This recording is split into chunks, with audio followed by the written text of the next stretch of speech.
grupo de especialistas que recomiendan al gobierno nacional restricciones cortas y ahora, en este momento. ¿Qué opinión tiene con respecto a mayores restricciones y si Rosario, los rubros, la producción, la economía, puede soportar mayores restricciones? Nosotros no tenemos hoy el panorama que tiene el AMBA. El país tiene distritos que están duplicando el pico del año pasado. Nosotros todavía estamos aún lejos de los picos del año pasado. Entonces tenemos la experiencia de haber afrontado esta situación. Sí vemos con mucha preocupación cómo evoluciona la pandemia, las nuevas variantes, pero insisto, creo que cada lugar tiene que monitorear en función de la realidad. Si podemos evitar, si podemos cubrir la población de riesgo, equilibrar hoy la salud con el trabajo es muy importante porque también todos vemos el indicador de pobreza, la situación de empleo.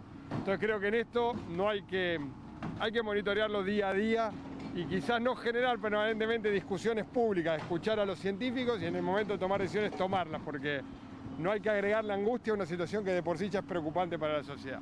Intendente, desde todos los sectores se habla de preocupación, usted mismo lo dijo recién, el aumento de casos, la velocidad en la circulación y demás. ¿Cómo se entiende que en este contexto tengamos imágenes como las que vimos ayer, de colectivos llenos, por ejemplo, independientemente de las ventanillas, ¿no? De colectivos llenos, sobre todo? ¿Cómo puede explicar eso siendo intendente? Nosotros tenemos un conjunto de actividades funcionando. El transporte hoy está transportando la mitad de los pasajeros que transportaba pre-pandemia. No hay manera de hacer sustentable un sistema de transporte sin pasajeros. Lo que tenemos que hacer, y desde ayer lo empezamos a hacer obligatoriamente, es tomar dos medidas sobre el transporte. Una, garantizar ventilación cruzada obligatoria arriba de los coches. Y la segunda es, estamos colocando una mampara definitiva de protección al chofer para recuperar el ingreso por la puerta delantera.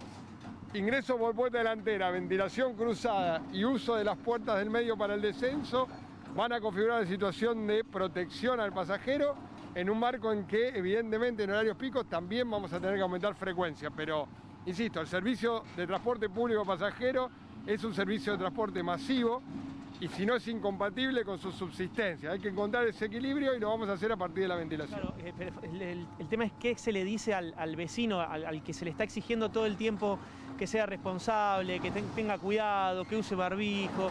Muchas veces, muchas de estas restricciones o estas imposiciones afectan su trabajo, etcétera, etcétera, y va a trabajar, se sube al colectivo y se encuentra con mayor cantidad de gente de la que es recomendada. Bueno, si en el colectivo usamos barbijo, y recomiendo un trabajo que salió en varios medios el fin de semana, y hay ventilación cruzada, los riesgos del transporte, por el tiempo que uno está en el transporte, no son mayores que en cualquier otra actividad que uno va, incluso si ingresa a un comercio.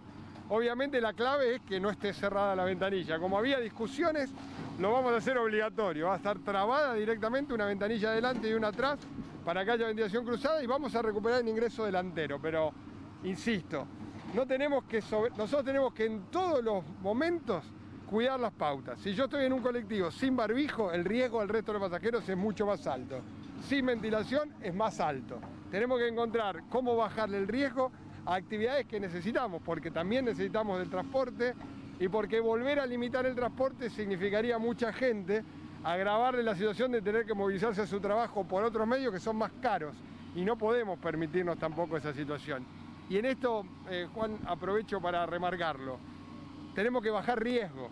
Si yo voy a un bar y por lo menos hasta que me sirven sigo usando el barbijo, tengo menos riesgo que si me lo saco apenas ingreso.